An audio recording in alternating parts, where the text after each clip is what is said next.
STD நியமன தேர்வுக்கு படிக்கும் ஆசிரியர் நண்பர்களுக்கும் மற்ற எந்த போட்டித் தேர்வுக்கு நீங்கள் படித்தாலும் தமிழ் ஒரு பாடமாக படிக்கிறீங்க அப்படின்னா இந்த பதிவு உங்களுக்கு பயனுள்ளதாக இருக்கும். 8ஆம் வகுப்பில் இயல் 6 படிக்கிறீங்கன்னா இந்த பதிவை தொடருங்க. வையம் புகழ் வணிகம், வளம் பெருகுங்கிற ஒரு பாடல் இருக்குது. அடுத்து மலைச்சோறுங்கிற பாடலும், கொங்கு நாட்டு வணிகம் அப்படின்னு சேர சோழ பாண்டியர்களோட வணிக முறைகளை பற்றி சொல்லியிருப்பாங்க. வணிகம் என்னென்னலாம், எந்தெந்த டிஸ்ட்ரிக்டில் எந்தெந்த வணிகம்லாம் சிறந்து இருக்குது அப்படிங்கிறத சொல்லியிருப்பாங்க. காலம் உடன் வருங்கிற துணைப்பாடமும் புணர்ச்சியோட இன்ட்ரடக்ஷன் தான் இருக்கும். ஒரு 1/2 hour 3/4 மணி நேரத்துக்குள்ளே இந்த அனைத்தையுமே வரி விடாமல் புக்கை பார்த்து ஒரு வரி விடாமல் படிக்க போகிறோம். அந்த மாதிரியான மோட்டிவில் நீங்கள் இருக்கீங்க அப்படின்னா இந்த பதிவை தொடருங்க, படிக்கலாம் வாங்க. இயல் 6 பலம் பெருகுங்கிற பாடல். அதுக்கு முன்னாடி நிறைய பேர் டெஸ்ட்டு கேட்குறீங்க. கண்டிப்பாக டெஸ்ட்டு வரும். இப்போ நம்ம 8ஆம் வகுப்பு 6ஆம் இயல் பார்த்துட்ருக்கோம் இல்லையா? இன்னும் 3 இயலில் 8th முடிஞ்சிடும். அதே மாதிரியே 10th முடிய போகுது. இந்த 3 வகுப்பும் 6, 8, 10 3 வகுப்புமான பிளேலிஸ்ட்டு முடியும் போது 7ஆம் வகுப்பு தொடங்குவேன். 7ஆம் வகுப்பு தொடங்கும் போது உங்களுக்கு 6ஆம் வகுப்போட டெஸ்ட்டும் 8ஆம் வகுப்போட டெஸ்ட்டும் 10ஆம் வகுப்போட டெஸ்ட்டும் தொடங்கும். 7ஆம் வகுப்பு போடும்போது 6ஆம் வகுப்பு இயல் 1ஓட டெஸ்ட்டு வரும். அதே மாதிரி 9ஆம் வகுப்பு போடுறப்ப 8ஆம் வகுப்போட டெஸ்ட்டு வரும். நீங்கள் டெஸ்ட்டும் எழுதணும், படிக்கிறதும் இருக்கும். எல்லா புக்கையுமே படிக்கிற மாதிரியான ஒரு அரேஞ்ச்மெண்ட்டுக்கு கொண்டு வரலாம் அப்படிங்கிறது தான் என்னோட நோக்கம். என் நோக்கம் நிறைவேறணும்னு வேண்டிக்கோங்க கடவுளை. இப்போ நாம் இயல் 6 பார்க்கலாம். பலம் பெருகுக. தகடூர் யாத்திரை பாடல். மண் பதை காக்கும் மாபெரும் சிறப்பு மழைக்கு உண்டு. மண்ணில் பொழியும் மழை நீரே சத்தான வித்துக்களை நித்தமும் முளைக்கச் செய்து உணவை தந்து உலக உயிர்களை ஊட்டி வளர்க்கிறதா. யார் வளர்க்குறது? மழை நீர் தான் வித்தை முளைக்க வச்சு உலக உயிர்கள் எல்லாத்தையும் ஊட்டி வளர்க்குறது மழை நீர் தான் சொல்லியிருக்காங்க. வளமான வான் மழையால் பயிர்கள் செழித்து உழவர் பெருமக்கள் உவக்கும் காட்சி ஒன்றை தகடூர் யாத்திரை பாடலில் காண்போம். வளமான மழை செழிக்க செஞ்சதுனால உழவர்கள் சிறப்பாக இருக்கிற காட்சியை இந்த சொல்லுது இந்த தகடூர் யாத்திரை பாடல். நூல்வெளி பார்க்கலாம். ஆசிரியர் பெயர் அறிய முடியாத நூல்களுள் ஒன்று தகடூர் யாத்திரை. இந்த பாட்டு வரியை கேட்டுட்டு என்ன பாடல்னு கேட்டால் தகடூர் யாத்திரை. தகடூருங்கிறது தர்மபுரிங்கிற ஊரை குறிக்குது. இந்நூல் முழுமையாக கிடைக்கல, இருந்தாலும் புறத்திரட்டு தொகுப்பில் சில நூல்கள் இருக்குது. சில பாடல்கள் புறத்திரட்டு தொகுப்பில் கிடைக்கிறது. பாடலை மெமரி பண்ணிடுங்க. பெருநீரால் வாரி சிறக்க. பெருநீர்னா என்னது? மலை. மலைனால் வருவாய் சிறக்குதுன்னு சொல்லியிருக்காங்க. வாரின்னா வருவாய். இரு நிலத்து இட்ட வித்து. இந்த நிலத்தில் போட்ட வித்து, இட்ட வித்துன்னா போட்ட விதை எல்லாமே எஞ்சாமை நாறுக, அதாவது குறைவில்லாமல் வளருது. நாரா முட்டாது மழை பெய்க. முட்டாது அப்படின்னா தட்டுப்பாடு இல்லாமல் மழை பெய்யறதுனால ஒட்டாது கிளைகள் வளருது, அதாவது வாட்டம் இல்லாமல் கிளைகள் வளருது. வளர்ந்து என்ன ஆகுது? அந்த கிளையெல்லாம் என்ன ஆகுது? பால்வார் பிறைஞ்சி கதிரின. பால்வார் பிறைஞ்சி கதிரினா பால் மாதிரி வரும். முதல்ல நெல் கதிர் வர்றதுக்கு முன்னாடி பால் வரும், அதை தான் சொல்லியிருக்காங்க. பால் மாதிரி இருக்கும், அதுக்கப்புறம் தான் அது நெல்லாக மாறும். பால்வார் பிறைஞ்சி கதிரின அக்கதிர் ஏர்கேளு செல்வர் களம் நிறைக. ஏர் ஓட்டுறவங்களோட உழவர் வீட்டில் போய் அது செல்வமாக நிறையுது. அக்களத்து போரெல்லாம் காவாது வைகுக. காவலே இல்லாத அளவுக்கு தங்குவாங்க. காவல் காக்க வேண்டிய வேலையே இல்லாத அளவுக்கு போர் மாதிரி இருக்கும் நெல்லெல்லாம், அங்கே தங்குவாங்க. போரின் உருகெலும் உதை வெறியி பெடையோடு நாரை பிரியும் விளைவயல். ஏன் பெடையோடு நாரை பிரியுது அப்படின்னா உழவர்கள்லாம் ஆரவாரம் எழுப்புறாங்க. அந்த ஆரவார ஒளி மிக அதிகமாக இருக்கிறத பயத்தினால நாரை தன்னோட பெடையோட பிரியுது, தன்னோட பெண் நாரையோட பிரிஞ்சு போகிற மாதிரி ஒரு சீனை சொல்கிறாரு இந்த தகடூர் யாத்திரையை பாடினவர். அவர் பெயர் தெரியாது, ஆனால் ஒரு கரெக்டான சீனை ஒன்று சொல்கிறாரு. மழை பொழிஞ்சு நெல்லெல்லாம் பாலாக மாறி பாலெல்லாம் கதிராக மாறி அந்த கதிரெலாம் செல்வமாக போய் உழவு செஞ்சவங்க வீட்டில் நிறையுது. அந்த நிறையிறது கதிர் மாதிரி கதிர் போர் மாதிரி குவிஞ்சிருக்கு. அங்கே வேலை செய்கிற உழவர்கள்லாம் சத்தம் போடுறாங்க. அந்த சத்தத்தில் நாரை தன் பெடையோட பிரிஞ்சு போகுது அப்படின்னு சொல்லியிருக்காரு. விளைவையில் யானர் தாக அவன் அகன்றலை நாடே. அந்த மாதிரியான ஒரு பெரிய நாடு தான் சேர மன்னனோட புது வருவாய் தர்ற சிறந்த நாடுன்னு சொல்லியிருக்காங்க. பாருங்கள், வாரி அப்படின்னா வருவாய். இந்த சொல் பொருளில் தான் கொஞ்சம் குழப்பம் வரும், குழப்பம் இல்லாமல் படிங்க. ஒட்டாது அப்படின்னா வாட்டமின்றி. முட்டாதுன்னா தட்டுப்பாடின்றி, முட்டாது ஒட்டாது கரெக்டாக படிச்சுக்கோங்க. முட்டாது அப்படின்னா தட்டுப்பாடு இல்லாமல் மழை பொழியுது. இந்த பாட்டை படிச்சிங்கன்னா ஞாபகம் இருக்கும். முட்டாது வந்து மழை பொய்க அப்படின்னு வரும். நீங்கள் வெறுமனே முட்டாதுன்னு படிச்சிங்கன்னா மறந்துடுவீங்க. முட்டாது வந்து மழை பொழிகன்னு ஞாபகம் வச்சுக்கிட்டிங்கன்னா அடுத்தது ஈஸியாக வந்துடும். ஒட்டாதுன்னா வாட்டமின்றி, வைகுக அப்படின்னா தங்குக, ஓதைனா ஓசை, வெறியி அப்படின்னா அஞ்சு, யானர் அப்படின்னா புது வருவாய். வெறியினா என்ன அளப்படை சொல்லுங்கள் பார்க்கலாம். ஈ வந்தால் என்ன அளப்படை தெரிஞ்சால் கமெண்ட்டில் சொல்லுங்கள். வெறியி அப்படிங்கிறது என்ன அளப்படை. அடுத்த சொல் சரியான விடையை தேர்ந்தெடுத்து பார்க்கலாம். அடுத்து சரியான விடையை தேர்ந்தெடுத்து எழுதுக. தோட்டத்தில் தம்பி ஊன்றிய டேஷ் எல்லாம் முளைத்தன, வித்துக்கள் எல்லாம் முளைத்தன. என் நண்பன் செய்த தொழிலில் அவனுக்கு என்ன பெருகியது?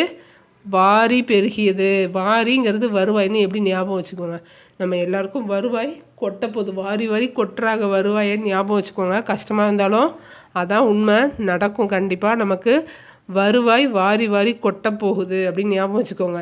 ஏன்னா வருவாய்க்கு பொருள் சொல் வந்து வாரி, வாரிங்கிற சொல் வந்து வருவாயை குறிக்கும். அடுத்து அக்களத்துங்கிறது எப்படி பிரியும்? ஆ களத்து, ஆ கூட்டல் களத்துங்கிறது தான் வந்து அக்களத்து.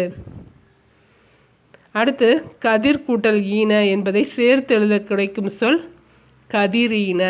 கதிரீன, கதிரீனங்கிறது தான் வந்து கதிர் கூட்டல் ஈன. பாடல் மலைச்சோறு அப்படிங்கிற ஒரு நாட்டுப்புற பாடல். ஒரு நாட்டின் வளத்தின் அடிப்படையாக விளங்குறது மலை. மழை பொய்த்து விட்டால் நீர்நிலைகளும் வற்றிவிடும், நாட்டில் பசியும் பஞ்சமும் தலைவிரித்தாடும். அத்தகைய காலங்களில் மழை வேண்டி மக்கள் வழிபாடு செய்தார்கள். அத்தகைய வழிபாட்டு பாட்டை தான் வந்து நம்ம பார்க்க போகிறோம். மழை வேண்டி வழிபாடு நடத்தும் பாடல். நூல்வெளி பார்க்க போகிறோம். நூல்வெளி பழந்தமிழர் வழிபாட்டு மரபுகள் என்னும் நூலில் உள்ள கொங்கு நாட்டு மலைச்சொற்று வழிபாடும் என்னும் கட்டுரையிலேருந்து தான் இந்த பாட்டு எடுக்கப்பட்டது. இந்த நூலின் பதிப்பாசிரியர் வந்து கௌரன். எப்படி கொங்கு நாட்டு மலைச்சொற்று வழிபாடுங்கிறது எந்த நூலில் இருக்குன்னு கேட்பாங்க. கொங்கு நாட்டு மலைச்சொற்று வழிபாடுங்கிற கட்டுரை எந்த நூலில் இருக்குது? பழந்தமிழர் வழிபாட்டு மரபுகள் என்னும் நூலில் இருக்குது. இந்த நூலை பதிச்சது யார் அப்படின்னா பதிப்பாசிரியர் பெயர் மட்டும்தான் இருக்குது, கௌரவன். மலை சோற்றுக்கு வழிபாடு பண்ணி கௌரவமாக சாப்பிட்டாங்கன்னு ஞாபகம் வச்சுக்கோங்க.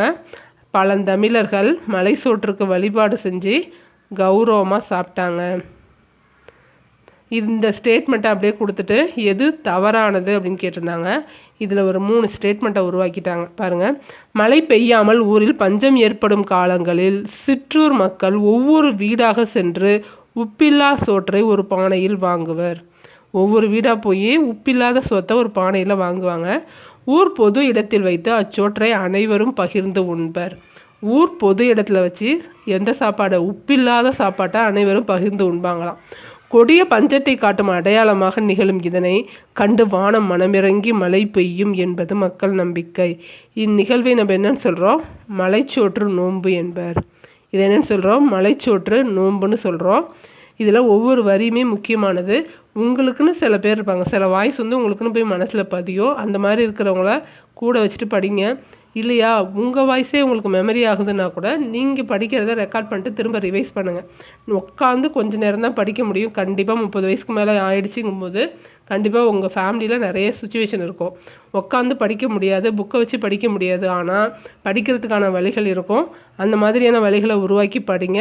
வீடியோ கேட்டுட்டு கூட படிங்க, இல்லை நீங்களே ரெக்கார்ட் பண்ணி கூட படிங்க.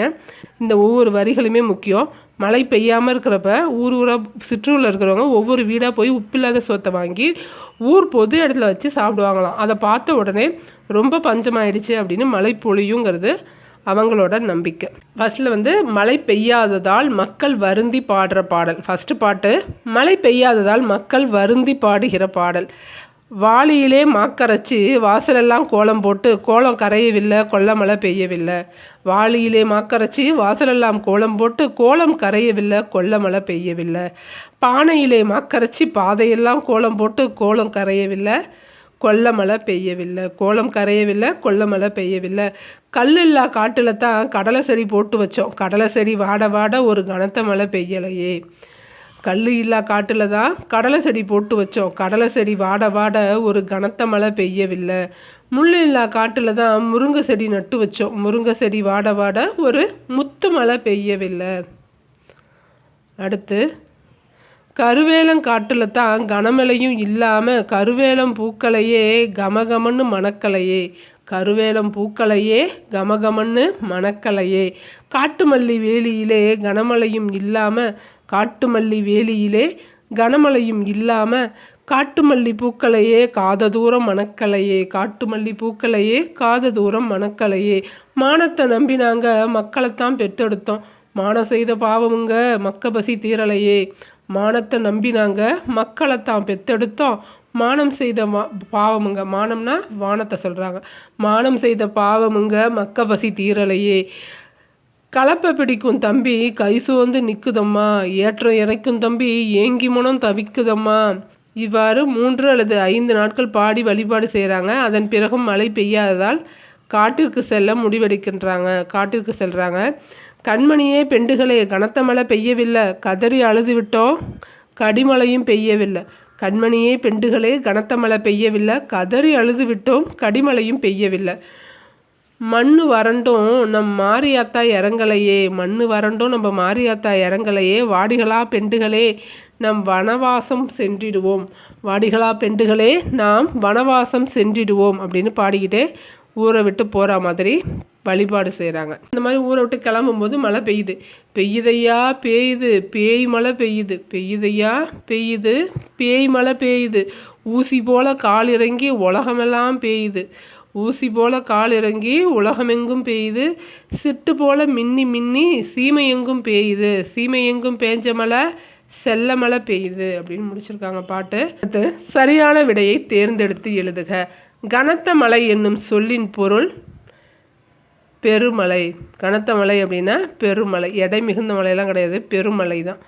அடுத்து வாசல் எல்லாம் என்னும் சொல்லை பிரித்து எழுத கிடைப்பது வாசல் கூட்டல் எல்லாம் அப்படிங்கிறது தான் வாசல் எல்லாம். பெற்றெடுத்தோம் என்னும் சொல்லை பிரித்து எழுதுக. பெற்று கூட்டல் எடுத்தோம், அதான் பெற்றெடுத்தோம். கால் இறங்கி அப்படின்னா கால் இறங்கி. கால் கூட்டல் இறங்கி கால் இறங்கி.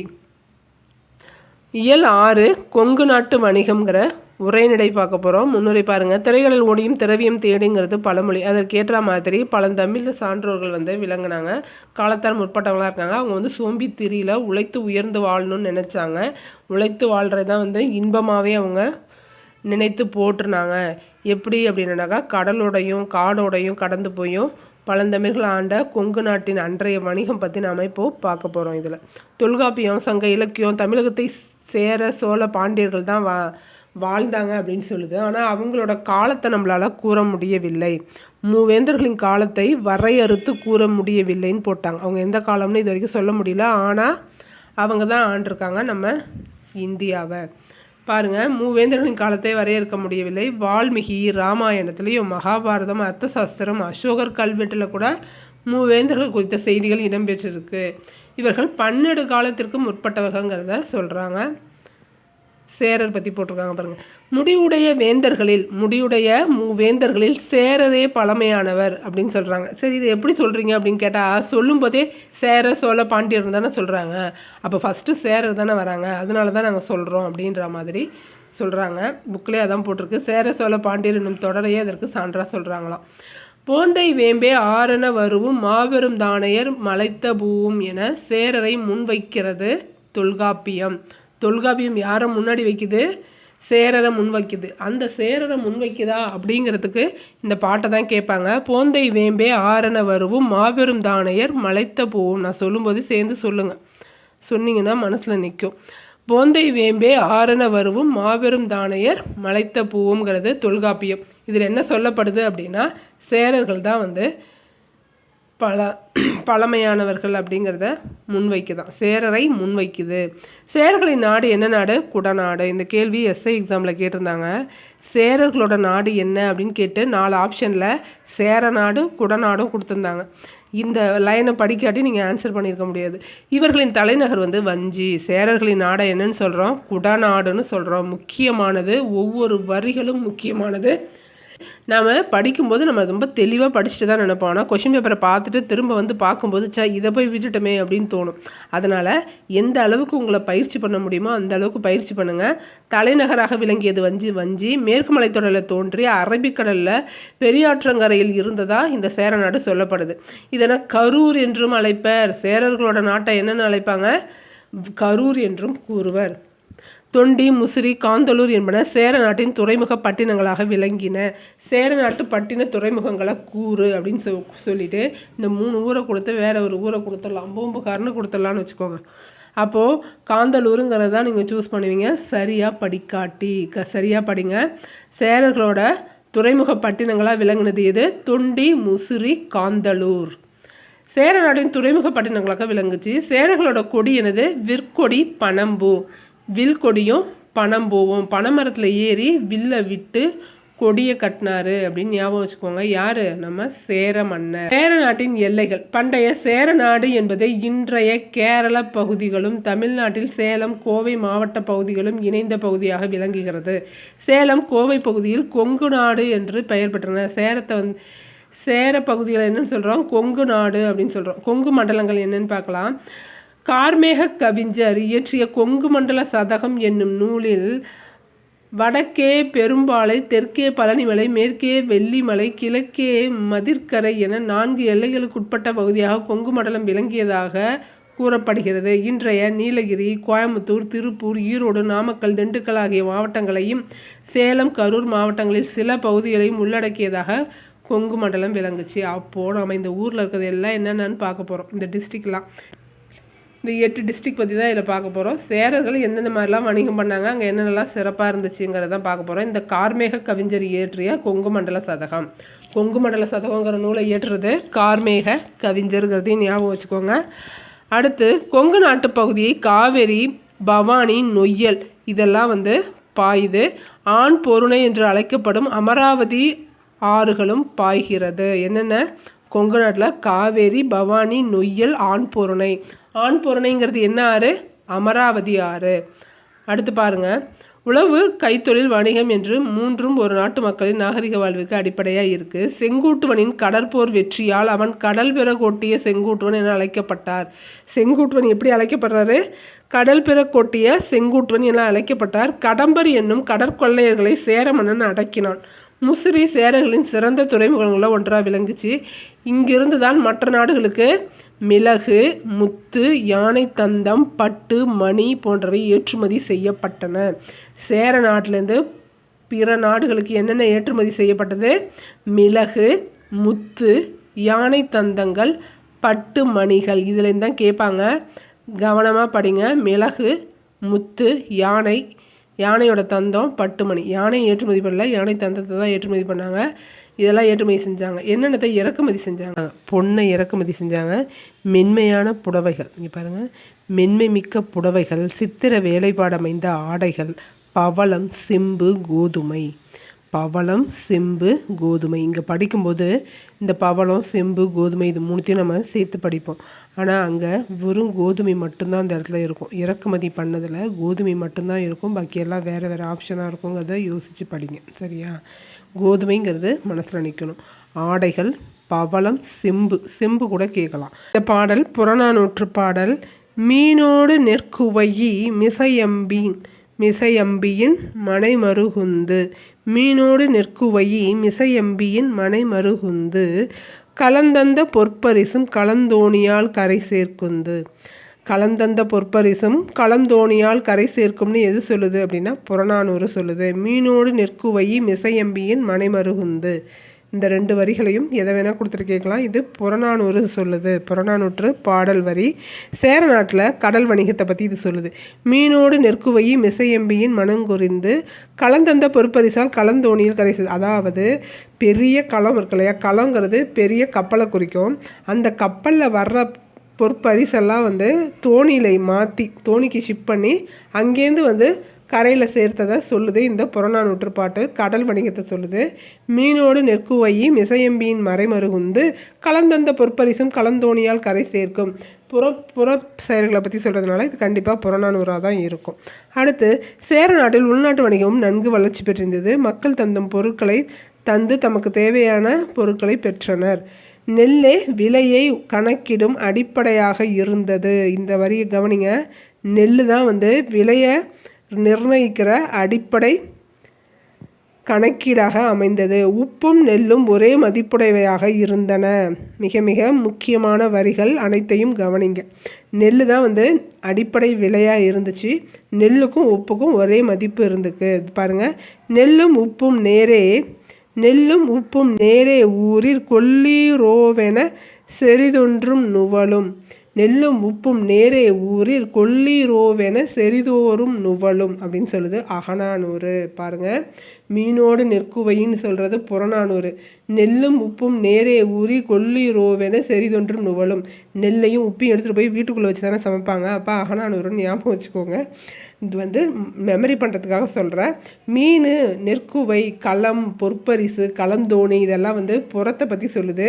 நெல்லும் உப்பும் நேரே ஊறின்னு சொல்கிறதுனால நெல்லையும் உப்பையும் எடுத்துகிட்டு போய் வீட்டுக்குள்ளே வச்சு சமைப்பாங்க. அதனால அது அகநானூறுங்கிறத ஞாபகத்தில் வச்சுக்கோங்க. ஏன்னா வரியை கொடுத்துட்டு பாடலை கேட்கலாம். அடுத்து கொங்கு மண்டல பகுதிகளில் வணிகம் எப்படி இருந்துச்சு என்னன்னு பாருங்கள். கிழக்கு தொடர்ச்சி மலையும் மேற்கு தொடர்ச்சி மலையும் சந்திக்கும் இடம் தான் நீலகிரி. முக்கியமானது, கிழக்கு தொடர்ச்சி மலையும் மேற்கு தொடர்ச்சி மலையும் சந்திக்கும் இடம் நீலகிரி. சோசியல் படிச்சிங்கன்னா இந்த கொஷின் தெரியும். அடுத்து இது வரைக்கும் முக்கியமானது இல்லை. இம்மாவட்டத்தில் தோட்டப்பயிர் விளையுது. மலைகள் தான் இதில் அதிகமாக இருக்குது. அதுக்கு அடுத்து பார்த்திங்கன்னா யூக்கலிப்ஸ்ட் வளர்க்கப்படுது. தைல மரம்னா யூக்கலிப்ஸ்ட், அதையும் தெரிஞ்சுக்கோங்க. அடுத்து நீலகிரி மாவட்டம் தேயிலை தொழிற்சாலைகள் நிறைந்தது. நீலகிரி மாவட்டத்தில் தேயிலை தொழிற்சாலைகள் நிறைந்து காணப்படும். அடுத்து பாருங்கள், புகைப்பட சுருள் தயாரிப்பு தொழிற்சாலை, துப்பாக்கி வெடிமருந்து தொழிற்சாலை, தைல மர எண்ணெய் தொழிற்சாலை, இதெல்லாம் முக்கியமானது. இந்த பேரா ரொம்ப ரொம்ப முக்கியம். என்னென்ன இதில் ஒரு வரியை கொடுத்தாலும் தெரியணும் உங்களுக்கு. நீலகிரி மாவட்டத்தில் என்னென்னலாம் இருக்குது? தேயிலை அங்கே அதிகமாக இருக்கா? சரி, தேயிலை தொழிற்சாலை. அங்கே மலை பிரதேசமாக இருக்கு இல்லையா, அதனால நல்லா ஃபோட்டோ எடுப்பாங்க. புகைப்பட சுருளாக அங்கே தான் தயாரிக்கிறாங்கன்னு ஞாபகம் வச்சுக்கோங்க. மலை பிரதேசத்தில் நல்லா ஃபோட்டோ எடுக்கலாம். அதனால அங்கே புகைப்பட சுருள் தயாரிக்கிறதும் அங்கே தான் நடக்குது. மலையிலேருந்து நல்லா சுடலாம் எல்லாரையும் பார்த்து அப்படின்னு ஞாபகம் வச்சுக்கோங்க. துப்பாக்கி வெடிமருந்து தொழிற்சாலை அங்கே இருக்குது. இந்த ஒன்றை மட்டும் கேட்பாங்க. துப்பாக்கி வெடிமருந்து தொழிற்சாலை எந்த டிஸ்ட்ரிக்டில் இருக்குதுன்னு கேட்கலாம். நீலகிரியில் இருக்குது. மலை மேலேருந்து துப்பாக்கியில் சுடுறதுக்கு வெடிமருந்து தயாரிக்கிறாங்க. தைல மரம் அங்கே இருக்கிறதுனால தைல மர எண்ணெய் தொழிற்சாலையும் அங்கே இருக்குது. 3 இருக்குது. தேயிலை தொழிற்சாலை, புகைப்பட சுருள் தொழிற்சாலை, துப்பாக்கி சுடுறது, தைல மரமும் அங்கே இருக்குது. 4 இருக்குது, பார்த்துக்கோங்க. அடுத்து கோவன்புத்தூருங்கிறது தான் இப்போது மருவி கோயமுத்தூர்னு இருக்குது. அதையும் மருவி கோவைன்னு சொல்கிறாங்க. இம்மாவட்டத்தில் நெல், வாழை, கரும்பு, காய்கறி, பூக்கள் இதெல்லாம் உற்பத்தி பண்ணுறாங்க. வீட்டு உபயோகப் பொருட்கள் தயாரிக்கும் தொழிற்சாலையும் இந்த மாவட்டத்தில் இருக்குது. எங்கே? கோயம்புத்தூரில் வீட்டு உபயோகப் பொருட்கள் தயாரிக்கும் தொழிற்சாலை எங்கே இருக்குது? கோயம்புத்தூரில் இருக்குது. நூற்பாலை, மின்சார பொருட்கள் இதெல்லாம் கூட இல்லை. இதை தான் ஹைலைட்டாக கொடுத்துருக்காங்க. பாருங்கள், வீட்டு உபயோகப் பொருட்கள் தயாரிக்கும் தொழிற்சாலை எங்கே இருக்குது? கோயம்புத்தூரில் இருக்குது. நிறைந்துள்ளனன்னு போட்டிருக்காங்க. அதே வரியாக அப்படியே எடுத்து கொடுத்துட்டு கொஷினாக கேட்டுருவாங்க, படிச்சுக்கோங்க. திண்டுக்கல், வரலாற்று சிறப்பு மிக்க திண்டுக்கல்லில் நெல், சோளம், திணை, வாழைப்பழம் இதெல்லாம் நடக்குது. தமிழ்நாட்டின் ஹாலந்துன்னு சொல்கிறாங்க. யாரை? திண்டுக்கல் யார்? தமிழ்நாட்டின் ஹாலந்து. தமிழ்நாட்டின் ஹாலந்து என குறிக்கப்படுவது திண்டுக்கல். அரிசி, தோல், பூட்டு தொழிற்சாலை நிறைந்த மாவட்டம் எதுன்னு கேட்டாலும் நம்ம தமிழ்நாட்டின் ஹாலந்து தான் சொல்லணும், திண்டுக்கல்லை சொல்லணும். அரிசி, தோல், பூட்டு தொழிற்சாலை எந்த மாவட்டத்தில் இருக்குது? திண்டுக்கல்ல. சின்னாளப்பட்டி சுங்குடி சேலைகள் புகழ் பெற்றது. திண்டுக்கல்ல தான் இருக்குது. சின்னாளப்பட்டி சுங்குடி சேலைக்கு புகழ் பெற்றது திண்டுக்கல்ல. சின்னாளப்பட்டி சுங்குடி சேலை, சுங்குடி சேலைன்னு கொடுத்துட்டு சின்னாளப்பட்டியை கூட கேட்கலாம். அடுத்து ஈரோடு தமிழ்நாட்டின் 2வது பெரிய நகரம்.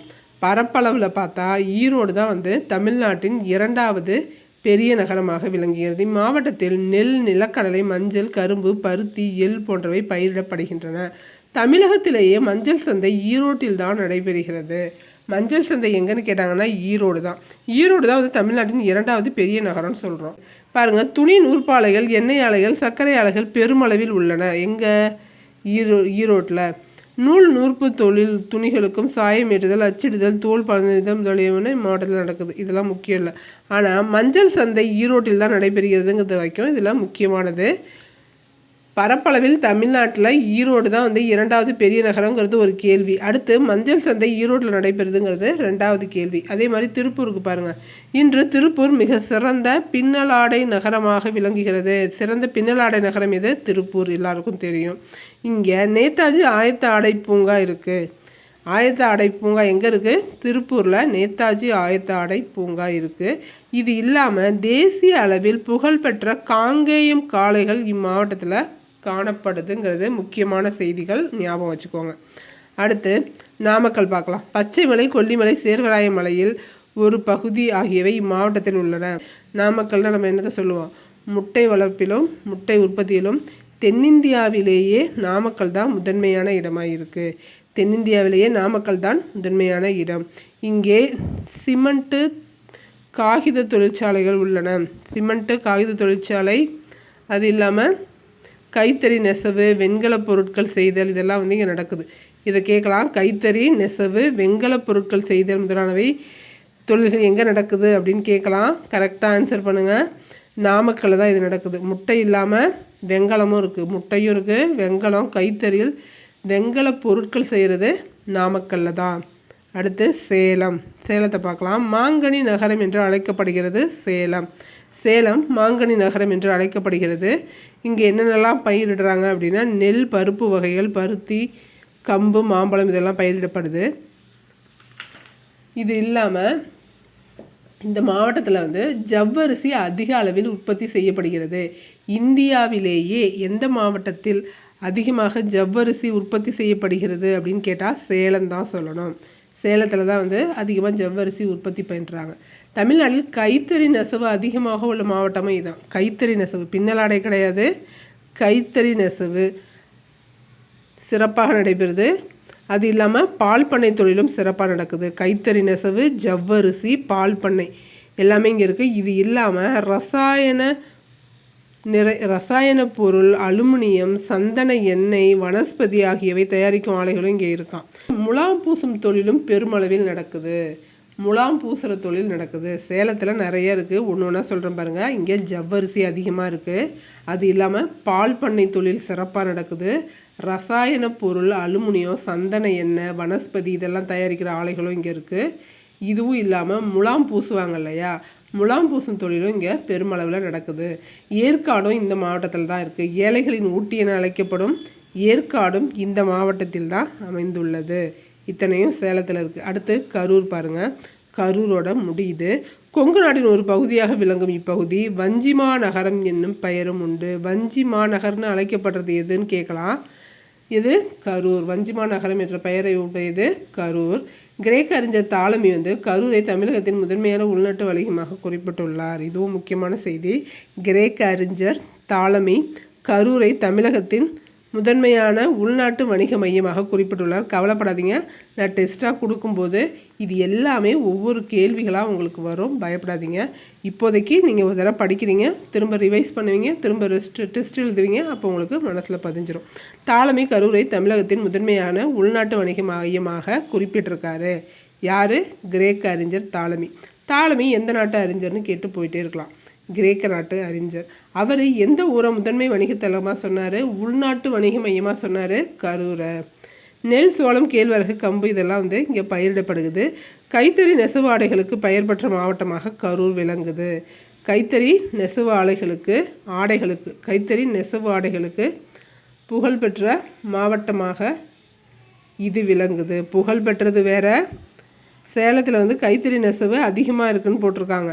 இங்கே கைத்தறி நெசவு ஆடைகளுக்கு புகழ் பெற்றது அப்படிங்கிறத போட்டிருக்காங்க. தோல் பதனிடுதல், சாயம் ஏற்றுதல், கற்சிற்ப வேலைகள் போன்ற தொழில்கள் இங்கே நடக்குது. எக்ஸாக்டாக இந்த லைனை கொடுக்க வாய்ப்பு இருக்குது பாருங்கள். தோல் பதனிடுதல், சாயம் ஏற்றுதல், கற்சிற்பம் செய்தல் இதெல்லாம் வந்து இங்கே நடக்குது. இது இல்லாமல் பேருந்து கட்டுமான தொழில், அதாவது ஆட்டோமொபைல் இருக்கு இல்லையா, பேருந்து கட்டுமான தொழில் சிறப்பாக நடக்கிறது கரூர்லங்கிறதையும் படிச்சுக்கோங்க. தெரிந்து கொள்வோம்ல கொடுத்துருக்காங்க. ஊர்களும் சிறப்பு பெயர்களும். தூத்துக்குடி முத்து நகரம். தூத்துக்குடி வந்து முத்து குளிக்கிறதுக்கு சிறந்தது இல்லையா, அதனால் தூத்துக்குடி முத்து நகரம். சிவகாசி குட்டி ஜப்பான். மதுரை தூங்கா நகரம். திருவண்ணாமலை தீப நகரம். இந்த பொறுத்துக்க நிறைய எக்ஸாமில் கேட்டிருக்காங்க. அடுத்து சரியான விடையை தேர்ந்தெடுத்து எழுதுக. வன்புகழ் மூவர் தன்பொழில் வரைப்பு என குறிப்பிடும் நூல் இது தொல்காப்பியம். வன்புகழ் மூவர் தன்பொழில் வரைப்புன்னு சொல்கிறது தொல்காப்பியம். சேரர்களின் தலைநகரம் என்ன? வஞ்சி. சேரர்களின் தலைநகரம் வஞ்சி. பழங்காலத்தில் விலையை கணக்கிட அடிப்படையாக அமைந்தது இதே கேள்வி தான் கேட்டிருந்தாங்க எக்ஸாமில். பழங்காலத்தில் விலையை கணக்கிட அடிப்படையாக அமைந்தது நெல்லா உப்பா? நெல். ஆண் பொருணை என்று அழைக்கப்படுவது அமராவதி. ஆண் பொருணை என்று அழைக்கப்படுவது அமராவதி. வீட்டு உபயோகப் பொருட்கள் தயாரிக்கும் தொழிற்சாலை நிறைந்த மாவட்டம் எது? வீட்டு உபயோகப் பொருட்கள் திண்டுக்கல்லா கோயம்புத்தூரா? கோயம்புத்தூர். கோயம்புத்தூரில் தான் இது. கோயம்புத்தூரில் இது ஒரே ஒரு சிறப்பாக தான் கொடுத்துருந்தாங்க, அதையும் அப்படியே கேட்டாங்க. வீட்டு உபயோகப் பொருட்கள் தயாரிக்கும் தொழிற்சாலை கோயம்புத்தூர். மாங்கனி நகரம் என்று அழைக்கப்படுவது சேலம். சுங்குடி சேலைகளுக்கு புகழ்பெற்ற ஊர் எது? சின்னாளப்பட்டி. சேரர்களின் நாடு கொடநாடு என அழைக்கப்படுகிறது. பின்னலாடை நகரம் என விளங்குவது? பின்னலாடை நகரம் திருப்பூர். அடுத்து 6ல் இருக்கிற துணைப்பாடம் காலம் உடன் வருங்கிற துணைப்பாடம். இதில் நெசவை பற்றி சொல்லியிருப்பாங்க. நெசவு பண்ணுறவங்களோட வாழ்க்கை சொல்கிற மாதிரி இந்த கதை இருக்கும். காலம் உடன் வரும் அப்படிங்கிற நூலோட ஆசிரியர் ஸ்ரீரங்கராயன் சிவகுமார். திருப்பூர் மாவட்டத்தை சேர்ந்தவர். இவர் கன்னிவாடிங்கிற ஊரில் பிறந்தார். கன்னிவாடியில் பிறந்தவர். இவர் சிறந்த சிறுகதை புதின எழுத்தாளர். சிறுகதை எழுதுவார், புதினமும் எழுதுவார். இவர் 150க்கும் மேற்பட்ட புதினங்கள் அதாவது சிறுகதைகள் எழுதியிருக்காரு. இவர் சிறுகதைக்கான இலக்கிய சிந்தனை விருது பெற்றிருக்காரு. இதுதான் இவருக்கு ஸ்பெஷலு. இலக்கிய சிந்தனை விருது, சிறுகதைக்கான இலக்கிய சிந்தனை விருது பெற்றவர் யார்? சிவகுமார். இவர் ஸ்ரீரங்கராய சிவகுமார்னு அழைக்கப்படுறாரு. இவரோட நூல்கள் 2-3 கொடுத்துருக்காங்க, அதையும் படிச்சுக்கோங்க. கன்னிவாடி, குணச்சித்திரங்கள், உப்புக்கடலை குடிக்கும் பூனைகள் 3 நூல் வந்துருச்சா? அப்போ ஒரு நூல் எக்ஸ்ட்ரா கொடுத்துட்டு மாறுபட்டதை சொல்லுன்னு சொல்லிடலாம். கன்னிவாடி, குணச்சித்திரங்கள், உப்புக்கடலை குடிக்கும் பூனைகள் இதெல்லாம் சிவகுமாரோட நூல்கள். அடுத்து நம்ம இயல் 6ல் புணர்ச்சி பார்க்கலாம். புணர்ச்சின்னா ஒன்றும் இல்லை, சேர்றது தான் புணர்ச்சி. சேர்றது தான் புணர்ச்சின்னு சொல்லுவோம். இந்த இடத்துல 2 வார்த்தைகள் சேர்றதை பற்றி சொல்கிறதுனால இங்கே புணர்ச்சின்னு கொடுத்துருக்காங்க. புணர்ச்சி அப்படின்னா பாருங்கள், உடல். உடல்னு ஒரு வார்த்தை இருக்குது. இந்த உடலுங்கிற வார்த்தை இருக்கிறதுனால நம்ம இந்த உடலுங்கிற வார்த்தை நிலைமொழி. ஃபஸ்ட்டு உடலுங்கிற ஒரு வார்த்தை இருக்குது, அதோட இன்னொரு வார்த்தை சேருது. ஓம்பல் அப்படிங்கிற ஒரு வார்த்தை சேருதுன்னு வச்சுப்போம். ஓம்பல்ங்கிறது சேர வருது. இந்த உடலோட சேர வர்றதுனால இதை வருமொழின்னு சொல்லுவோம். இந்த உடல் நிலையாக இருக்கிறதுனால இதை நிலைமொழின்னு சொல்லுவோம். இந்த நிலைமொழி இது 2ம் சேரும்போது குறிப்பிட்ட 2 எழுத்துக்கள் தான் சேரும். அது எந்தெந்த எழுத்துக்கள் அப்படின்னா, நிலைமொழியின் ஈரும்னு கொடுத்துருக்காங்க பாரு. ஈரும்னா இறுதி எழுத்து. இந்த நிலைமொழியோட இறுதி எழுத்து என்ன? இல். அதே மாதிரி வருமொழியின் முதல் எழுத்தும் இணையும். வருமொழி என்னது? ஓம்பல். ஓம்பலில் முதல் எழுத்து என்ன? ஓ. அப்போ இணைய போகிறது யார்? இந்த இல்லும் ஓவும் தான். இந்த இல்லு ஓ 2ம் இணைஞ்சு இல்லு கூட்டல் ஓ இணைஞ்சு லோன்னு மாறும். லோன்னு சேருது. இது 2ம் புணர்ந்து ஒரு புது எழுத்து உருவாகி உடல் ஓம்பல், உடல் லோம்பல் அப்படின்னு வரும். இல்லு கூட்டல் ஓ லோன்னு மாதிரி உடல் ஓம்பல்னு வந்துடும். அதுக்கு பேர் தான் புணர்ச்சி. இது சாதாரணமாக உடல் மேல் உயிர் ஒன்றுவது இயல்புங்கிற மாதிரி இல்லுவும் சேர்ந்து லோவாக மாறிடுச்சு. அது ஒவ்வொரு இடத்துல ஒவ்வொரு வகையில் புணரும். அதுதான் இப்போது பார்க்க போகிறோம். பாருங்கள். இவற்றில் முதலில் உள்ள சொல்லை நிலைமொழி என்றும் அதனுடன் சேரும் சொல்லை என்னன்னு சொல்கிறோம்? வருமொழி என்றும் சொல்கிறோம். இவ்விரு சொற்களும் சேர்ந்து நிலைமொழி ஈரும் வருமொழி இணைகிறது. வருமொழி முதலும் இணைகிறது என்னன்னு சொல்கிறோம்? புணர்ச்சின்னு சொல்கிறோம். இது எப்படிலாம் வருதுன்னு பாருங்கள். நிலைமொழி இறுதி எழுத்து உயிரெழுத்தாக இருந்தால், நிலைமொழி இறுதி எழுத்துனா என்னது? ஃபஸ்ட்டு இருக்கிற வார்த்தையில் கடைசி எழுத்து அது உயிராக இருந்தால் அதை என்னன்னு சொல்லுவோம்? உயிரீற்று புணர்ச்சின்னு சொல்லுவோம். உயிரீற்று புணர்ச்சின்னு சொல்லுவோம். இங்கே பாருங்கள், உயிர் எழுத்துக்கு தெரியும் இல்லையா? ஆளுந்து அக்கு வரைக்கும் இருக்கிற எந்த எழுத்து கடைசியாக வந்தாலும் அதை உயிரீற்று புணர்ச்சி. சிலையில் இல்லு கூட லை தான் வந்திருக்கு. அப்போது இது சிலைங்கிறது உயிர் ஈற்று புணர்ச்சி. அடுத்து நிலைமொழியின் இறுதி எழுத்து மெய் எழுத்தாக இருந்தால் அதை மெய்யீற்று புணர்ச்சின்னு சொல்கிறோம். இப்போ இந்த வார்த்தையை கொடுத்துட்டு மண் கூட்டல் அழகு, இது என்ன புணர்ச்சின்னு கேட்பாங்க? மெய்யீற்று புணர்ச்சி. அதே மாதிரி உயிர் முதல் புணர்ச்சி என்ன அப்படின்னா வருமொழியின் முதல் எழுத்து. இங்கே நம்ம கவனிக்க வேண்டியது நிலைமொழியின் இறுதி வருமொழியின் முதல். இது ரெண்டுத்தை தான் அவங்க நோட் பண்ணுவாங்க, வேறு எதையும் நோட் பண்ண மாட்டாங்க. கவனமாக இருங்க. இந்த சேர்றாங்க இல்லையா, 2 வார்த்தை சேருதில்ல, நிற்கிற எழுத்தோட நிற்கிற வார்த்தையோட கடைசி எழுத்து, வர்ற வார்த்தையோட முதல் எழுத்து, இது ரெண்டுத்தை தான் கவனமாக இருக்கணும். வேறு எதையும் கன்ஃபியூஸ் பண்ணாதீங்க. அடுத்து பாருங்கள், வருமொழியின் முதல் எழுத்து தான் என்னென்னு சொல்லுவோம், உயிர் முதல்னு சொல்லுவோம். அதே மாதிரி வருமொழியின் முதல் எழுத்து மெய்யாக இருந்தால் அதை மெய் முதல்னு சொல்லுவோம். அவ்வளோதான். அடுத்து இயல்பு புணர்ச்சி, விகார புணர்ச்சி பாருங்கள்.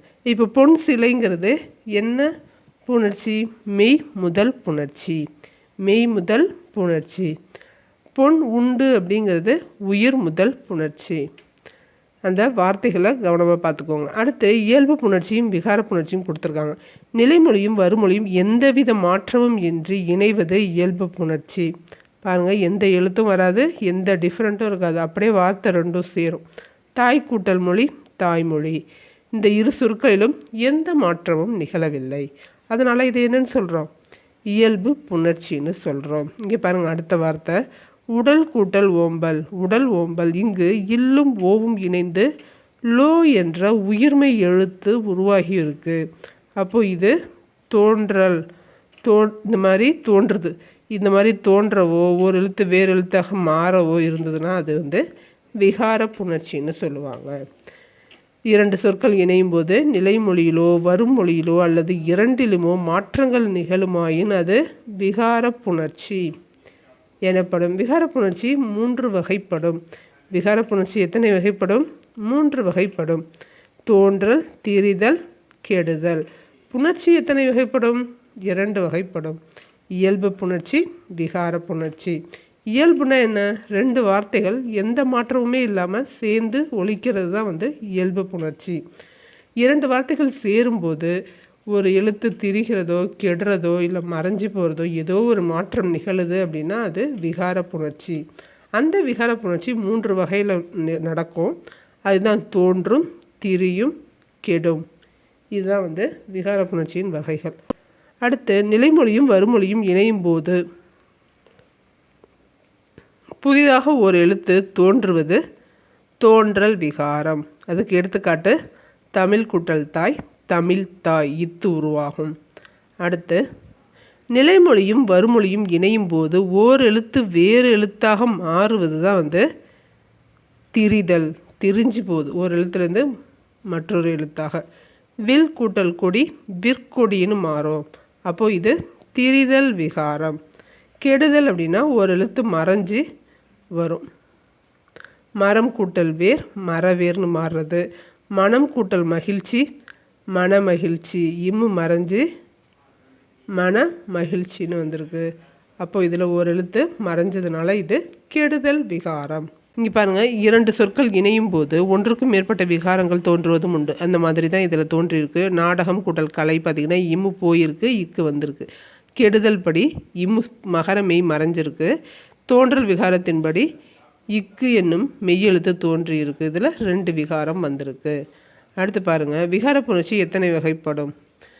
புணர்ச்சி எத்தனை வகைப்படும், 2. விகார புணர்ச்சி 3 வகைப்படும். பாலாடை சொல்லுக்குரிய புணர்ச்சி என்ன. பால் கூட்டல் ஆடை, இல்லு கூட்டல் ஆ, இல்லு கூட்டல் ஆ லாவா மாறி இருக்கு. அப்போது திரிதல் விகாரம். பொறுத்துக பாருங்க. மட்பாண்டம் மரவேர் மணிமுடி கடைத்தெரு. மணி கூட்டல் முடி மணிமுடி, இதான் இயல்பாக புணர்ந்திருக்கு, இயல்பு புணர்ச்சி. மரம் கூட்டல் வேர் மரவேர், இதில் கெடுதல் நடந்திருக்கு, அதனால இது கெடுதல் விகாரம். கடை கூட்டல் தெரு கடைத்தெரு, இதில் தோன்றியிருக்கு, இது தோன்றல் விகாரம். மண் கூட்டல் பாண்டம் மட்பாண்டம்னு திரிஞ்சிருக்கு, அதனால இது திரிதல் விகாரம், திரிதல் விகாரம். அடுத்து மரபு தொடர்கள் கொடுத்துருக்காங்க பாருங்கள். மரபு தொடர்கள் நம் பேச்சிலும் எழுத்திலும் சில மரபு தொடர்களை பயன்படுத்துகிறோம். அத்தொடர்கள் நம்முடைய கருத்துக்கு வலு சேர்க்கின்றன. சில மரபு தொடர்கள் நேரடி பொருள் கொள்ளாமல் உட்பொருள்களை அறிந்து பயன்படுத்த வேண்டும். திண்டுக்கல் பூக்கள் உற்பத்தியில் கொடிகட்டி பறக்கும் நகரமாக விளங்குகிறது. கொடிகட்டி பறத்தல்னா புகழ் பெற்று விளங்குதல். அவர் ஒரு அவசர கொடுக்கை. அவசர கொடுக்கைனா என்ன பொருள், எண்ணி செயல்படாமை. அவசர கொடுக்கைனா எண்ணி செயல்படாமைன்னு பொருள். அடுத்து பாருங்க, ஆயிரங்காலத்து பயிர். ஆயிரங்காலத்து பயிர் அப்படின்னா நீண்ட காலமாக இருக்கிறது தான் வந்து ஆயிரங்காலத்து பயிர்னு சொல்லுவோம். கல்லில் நார் உரித்தல் அப்படின்னா இயலாத செயல். கல்லில் நார் உரிக்க முடியுமா? முடியாது இல்லையா? அது இயலாத செயல். கம்பி நீட்டுதல் அப்படின்னா வேகமாக ஓடிடுறது. கம்பி நீட்டிட்டான் அப்படின்னா விரைந்து வெளியேறுதல். காணல் நீர் அப்படின்னா இருக்கிற மாதிரி தோன்றும் ஆனால் இருக்காது. இருப்பது போல் தோன்றும் ஆனால் இருக்காது. கண்ணை மூடிக்கொண்டு, கண்ணை மூடிட்டு செய்கிறான் அப்படின்னா ஆராய்ந்து பார்க்காமல் செய்கிறான்னு அர்த்தம். ஆராய்ந்து பார்க்காமல் செய்கிறார் என்ற அர்த்தம். அடுத்து நூல். இதோட கலைச்சொல் அறிவும் கொடுத்துருக்காங்க. நூல் அப்படின்னா த்ரெட். நூல் அப்படின்னா த்ரெட்டு. தறி அப்படின்னா லூம். பால் பண்ணை அப்படின்னா டைரி ஃபார்ம். பால் பண்ணை அப்படின்னா டெய்ரி ஃபார்ம். தோல் பதனிடுதல் அப்படின்னா டேனிங். தோல் பதனிடுதல் டேனிங். தையல்னா ஸ்டிச்சு. ஆலைனா ஃபேக்ட்ரி. சாயம் ஏற்றுதல் அப்படின்னா டையிங். ஆயத்த ஆடை அப்படின்னா ரெடிமேட் ட்ரெஸ்ஸஸ். ஆயத்த ஆடைனா ரெடிமேட் ட்ரெஸ்ஸஸ். இதோட இயல் 6 முடியுது. இயல் 7 ரொம்ப இன்ட்ரெஸ்டிங்காக இருக்கும். அடுத்த பதிவில் பார்க்கலாம். டெஸ்ட்டு கண்டினியூவாக போட ட்ரை பண்ணுறேன். நான் டெஸ்ட்டுக்கு ரெடி பண்ணிக்கிட்டே தான் இருக்கேன். கண்டிப்பாக டெஸ்ட்டு கொடுக்குறேன். தொடர்ந்து படிங்க. நன்றி, வணக்கம்.